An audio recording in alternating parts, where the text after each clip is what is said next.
When I was thinking about this tag, I had the realization that I graduated from high school 13 years ago. How is that possible?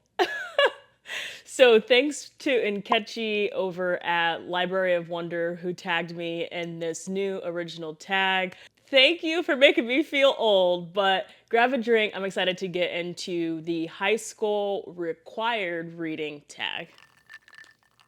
Hey y'all, welcome to or welcome back to my channel, Scotty Cherie Reads.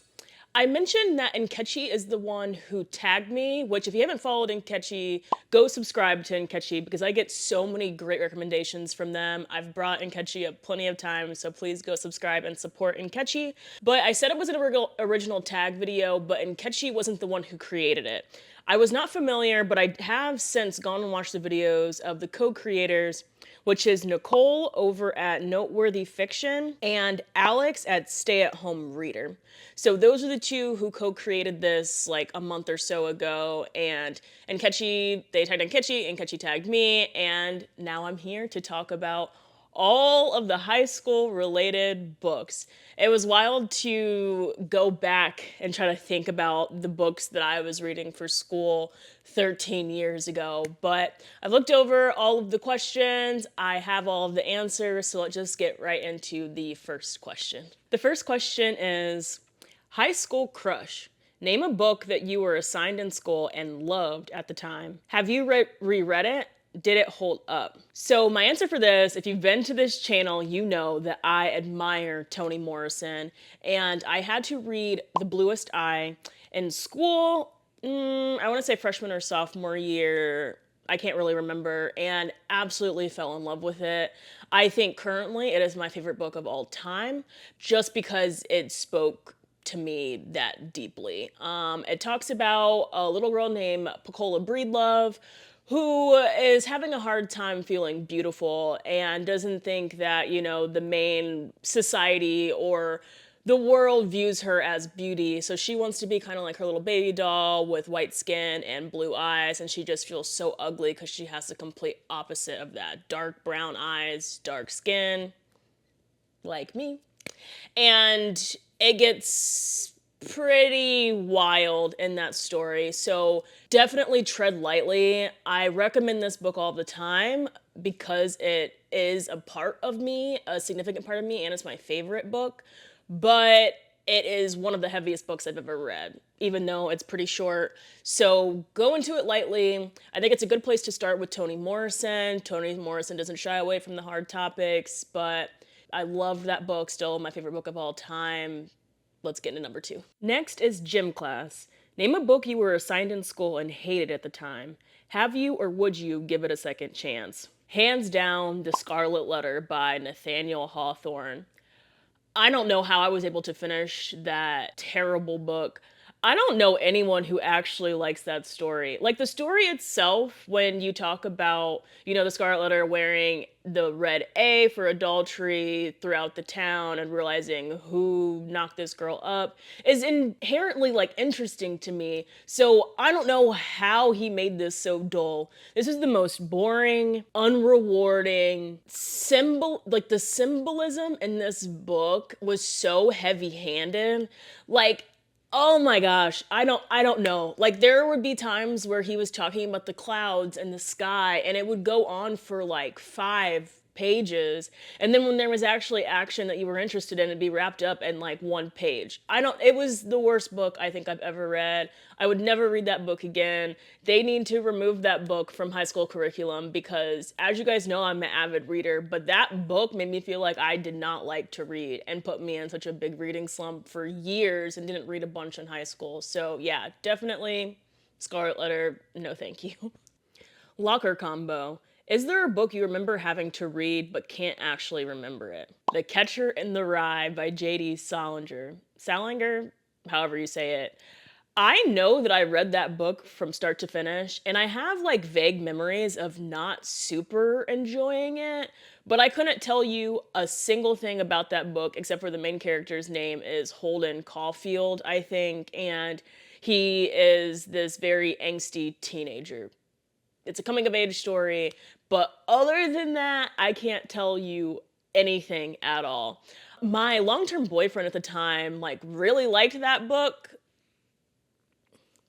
so I don't know if that was a red flag because I feel like if he connected with Holden, from what I've heard, Holden is a not very likable character. But I mean, no shade to that long term boyfriend, only have love for him. But yeah, pretty hilarious. But that's all I remember. I know that I read it, especially because I knew that was one of his favorite books. So I know that I for sure finished it, but I couldn't tell you anything about it. And I don't really have any interest picking it up again. So there you have it. Good old Cliff Notes. Was there a book you were supposed to read but didn't? The Odyssey by Homer. Still haven't read it. So many stories are taking from this in the Iliad, and I feel so guilty that I haven't read it, but definitely when I was in high school, I was not trying to read that thing. It was great because Cliff Notes and Spark Notes and just Reddit in general told you every single story, and there was no need for me to read it at all. Now, being older, I think that I have the mental capacity and space to eventually read it, and I've mentioned that on this channel before, but still haven't gotten around to it. I've even like put off a bunch of popular like Greek mythological Greek retellings, like the insanely popular like Song of Achilles and Circe. Still haven't read those yet. I should just pick them up, but I just have this completionist thing where I feel like I want to read just the Odyssey first before reading them, but we'll see. I mean, obviously nothing's happened this year, so yeah, we'll see what happens with that. But definitely said that I read the Odyssey, but did not, and just used the internet for it in high school. Electives. Did you read just for fun? What book or books were you reading outside of your assignments? Yes and no. So there were times where I just jumped on the bandwagon for popular books that were happening at that time. And outside of those few pop culture moments, I wasn't reading at all. Like I said, with reading some of these required reading books from high school, it really put me off on my love of reading, and that's a whole discussion for like a whole other day. But some of the ones that I can remember right now is the Twilight series. Who wrote that? Jeez. Stephanie Meyer. Definitely read all four of those super fast with my best friend Devin. So shout out to Devin. I have strong memories of reading those books around the same time. As funny as this is, I don't know what I was doing reading 50 Shades of Grey by E.L. James, but I remember reading that in school and we weren't really allowed to like have that book, so we had to get creative with like covering up the cover because it was just such a pop culture bang that so many people were reading that terrible book around that time, and I definitely did too. I remember just like sneaking it to class and reading it in class and trying not to get in trouble, but I don't know. And then the last one was The Hunger Games. So I think the original Hunger Games came out in like 2008, but I didn't read it until all three of them were released. So when Mockingjay was released while it was in high school, probably 2010, 2011, I just binged that whole series and loved it. But yeah, that's what I have for electives.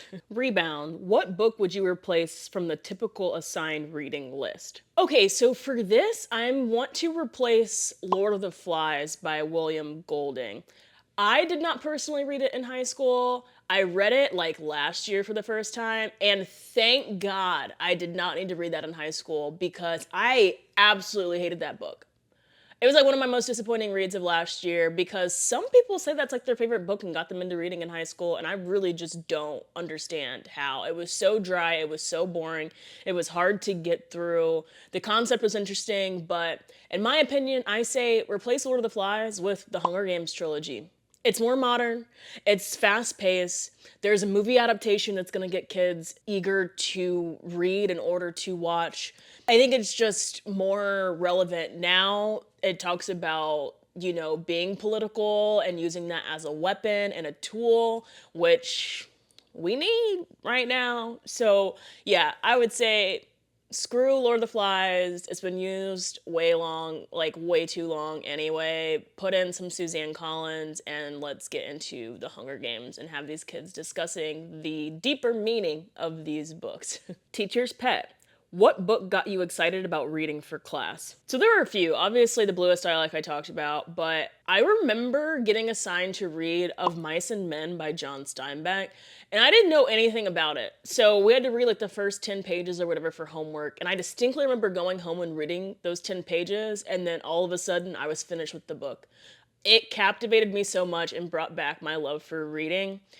Yeah, I remember that distinctly. And then also moving forward, I mean, once I was in college, actually, I think I was out of college when I read East of Eden by John Steinbeck and ate that book up as well. So I need to read Grapes of Wrath and some other Steinbeck books. But yeah, that was my first Steinbeck in high school, Of Mice and Men, devoured it, loved it.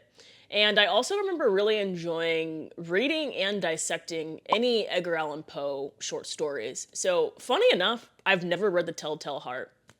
I own a collection. I really need to read it. Maybe I'll read it in October. So don't spoil anything. I don't know anything about that story somehow. And I know that it is very imperative for a lot of horror novels that we have now.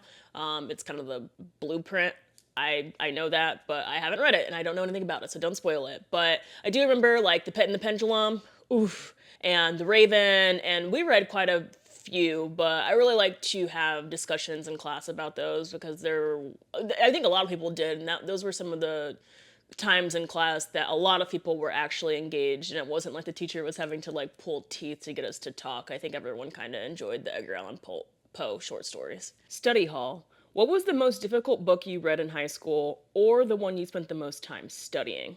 So this is where my amnesia is coming in. Because I'm getting old, but I don't remember if I read this senior year of high school or freshman year of college. But I do remember the struggle of reading this book, but the payoff was worth it. And that is Mrs. Dalloway by Virginia Woolf. I remember this because it was my first like stream of consciousness story. So this story, there's like not any paragraphs or like punctuations.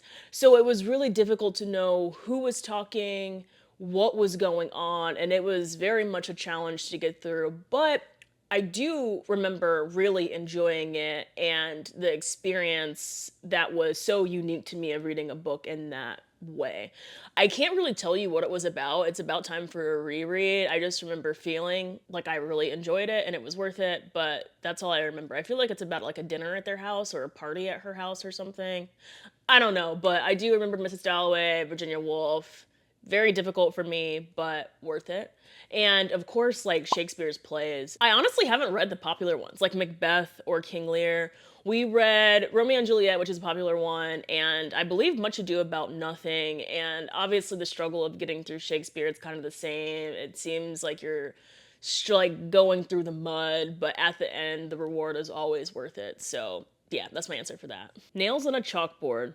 What book would make you groan if you found out you would have to read it again? This is a really random one, but there is a scene in Tears of a Tiger by Sharon M. Draper that I had nightmares about so frequently in high school. I still remember them. I haven't had one in a while, but now that I'm talking about it, I probably will. I guess a little bit of a spoiler for this book. I think it starts this happens early on in the book, but this book is about a drunk driving incident. And I distinctly remember there is a character that is in the car and they put their feet on the dash like I used to do in high school all the time. You will not catch me doing that anymore. I still cross my legs in the seat. I need to get better about that. But ultimately, the person's legs are on the dash and they get into a wreck and the feet go through the windshield and that prevents them from getting out of this burning car and they burn to death. So you can imagine being little, maybe 13, 14, 15-year-old Scotty, and that terrified me. It rocked me to my core. I feel like reading it now, it probably wasn't that explicit, but I remember reading that in a book and just being so moved and so scared. That was one of my biggest fears after reading that book. I didn't know it was a fear until I read it in that book, and yeah, it took a toll on me for sure. Extra credit. What book do you think should be added to every high school reading list? Okay, I have a few here. Buckle up. I have Chain Gang All-Stars or Friday Black by Nana Kwame Adjei. Shout out to Nkechi, because Nkechi brought this up in their video, and I thought it was a good point. Chain Gang All-Stars talks about abolition in a subtle way that I think high schoolers can understand, and I think that's an important conversation to have.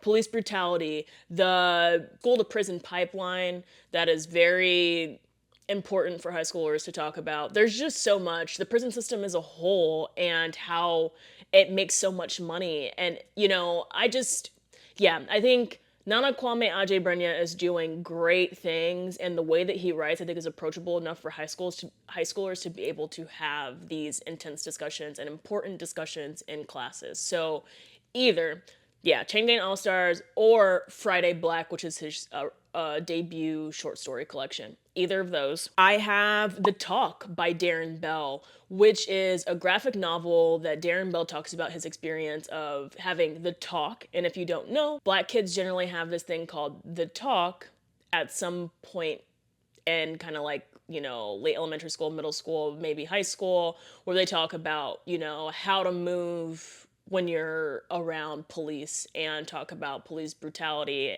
and all of those things. So Darren talks about this and his experience with police growing up.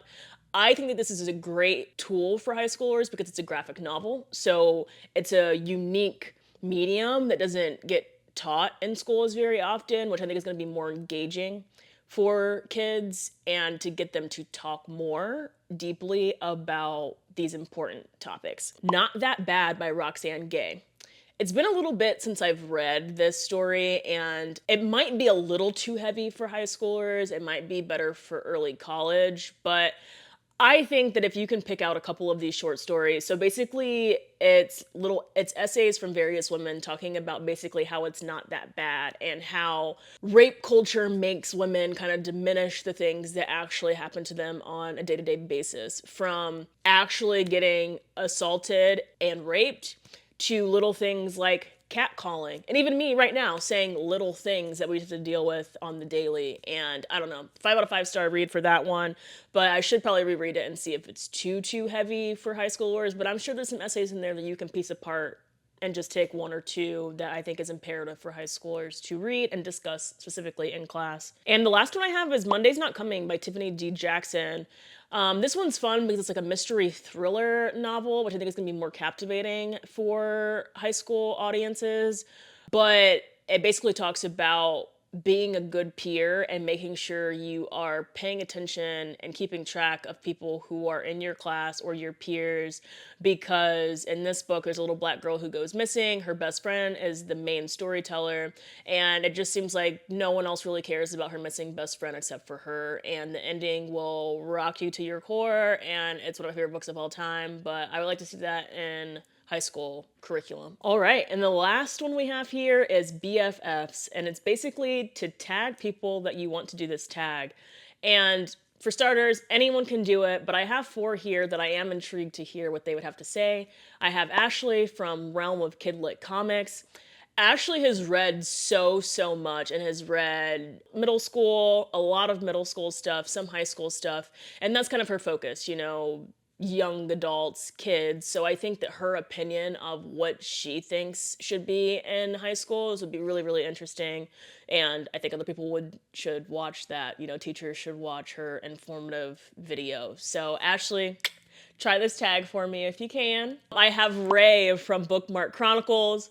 Ray doesn't shy away from any hard conversations at all. So I'm just intrigued to see how Ray felt about the things that she had to read in high school. I'm sure that would be a very hilarious video. So Ray, buckle up and give me a rant video, please, with this tag. Number 3, I have Favored Reader. Favored Reader reads a lot of classics, and especially Black classics. That's why I have them tagged here, because they read a lot of Black classics, and I think that we need more Black classics in schools, and not just, Zora Neale Hurston, Toni Morrison, kind of crickets after that, because those are the main ones and there's so many other ones. I also like that Favorite Reader homeschools her kids, so I want to see what she's having her kids read, and I don't know if her kids are in high school yet, but what she plans on having them read.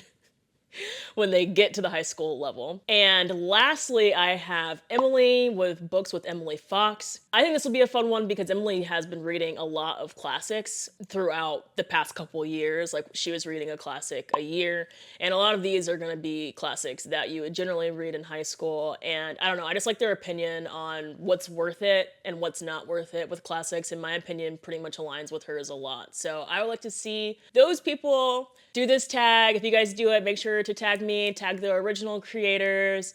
And that's it for this video. If you like what you saw here, please leave a comment below about your experience with high school reads, one that you liked or didn't like. Other than that, I will chat with y'all in the comments until the next video. Thanks. Bye.